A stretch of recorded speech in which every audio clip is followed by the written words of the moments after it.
Hi everybody, and welcome to another episode of How to Draw Yoga Stick Figures. In today's episode, I'm going to show you some of the more common standing balancing poses, and hopefully these will help you to create visual sequences that you can use to teach your classes. Alright, let's start with tree pose, everyone's favorite balance. So take your little yoga head and then a direct straight line all the way down. Let's put the arms in there first. So we'll have the arms in Anjali Mudra at the heart. And then for the leg that is not on the floor, you're simply going to draw a little triangle shape out to the side. So there's your Vrksasana or tree pose. Okay, next up, let's do Warrior 3. So Warrior 3 is really easy. You're simply doing a big T shape and then the little head at the top. So obviously this is our floating leg, this is our standing leg, and you can do several different arm variations. So there's the Anjali Mudra, again with a little triangle, hands at the heart. For another option, you can do airplane arms, or if your yogis are pretty hardcore, maybe you reach the arms ahead of you. So Warrior 3, really easy, and again we're just playing here with the different arm variations. Cool. All right, moving on, let's do Ardha Chandrasana or half moon pose.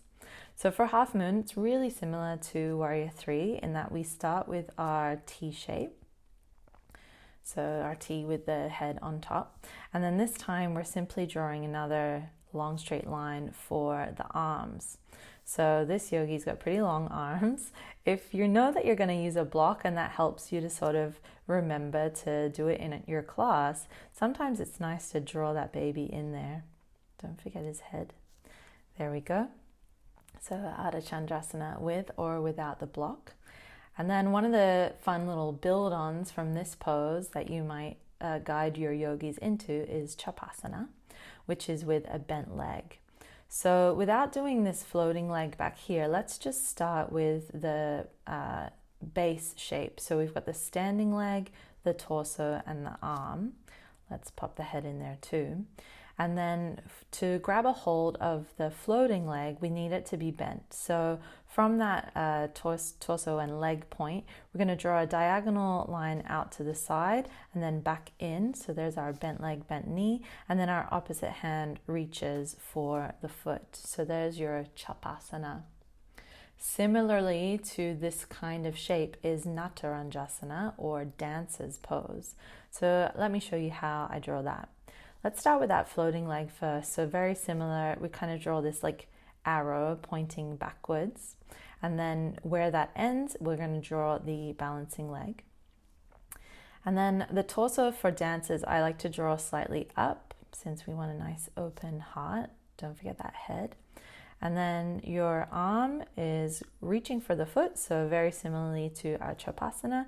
And then your opposite hand can sort of do whatever feels good for you and whatever you want to guide your yogis into. So there's our dancer's pose. Cool. All right, from here, let's start with another really common balancing, standing balance, eagle pose or Garudasana. So I'm going to draw the head first, and then it's like this little zigzag, zoop, zoop, zoop.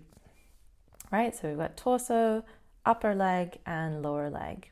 And then for this little kind of leg arrow, we're going to do the exact same thing, but in a different plane. And that's how I kind of indicate that we're an eagle with the legs crossed. So same sort of zigzag, but just in a different kind of way or overlapping. And it's the exact same thing with the arms. So the first arm, I do this 90-degree kind of angle. And then the second arm, I just kind of go a little off kilter. So hopefully you can see that that looks somewhat like Garudasana or eagle pose. Great. All right, let's do a couple of versions of standing hand to big toe pose. Let's start with the version where it's just a closed hip and hamstring stretch. So very similarly to tree, we're going to draw the head and a straight line all the way down.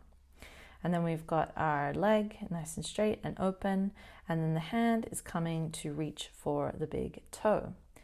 Now let me show you what this pose looks like if we want to represent the open hip version. And it's a simple little difference. So everything else remains the same, except that the opposite hand I like to put on the hip by doing this little triangle pose. This yogi's got a very long neck and short legs, but that's just my poor perspective. And then for the twisted version, again, really similar. It's just a matter of changing that opposite arm. So here's our arm grabbing a hold of our leg, and then the opposite arm sort of reaches back.